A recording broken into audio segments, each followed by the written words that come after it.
শাস্ত্রে বলা আছে নাচ গান করা এবং বাজনা বাজানো, বুঝেছেন?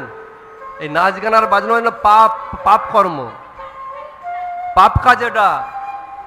যখন এই নাচ গান বাজনা নিজের ইন্দ্রিয় তৃপ্তির জন্য হয়, এটা সব থেকে পাপময় কর্ম বলে পরিচিত হয়।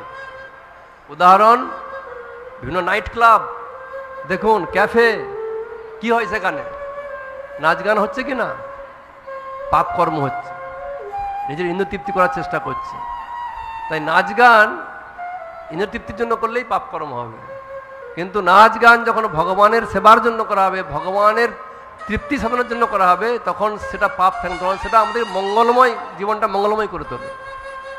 নাচো গাও ভক্ত সঙ্গে করো সংকীর্তন, সেনে বলা হয়েছে যে নাচ গান তো করতে ইচ্ছা করবে, আমাদের স্বাভাবিক, হ্যাঁ কি?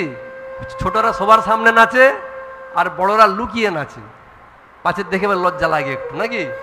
তো লজ্জা লাগে, সেনে পুজোর সময় একটু মদ খেয়ে বাইরে নাচে।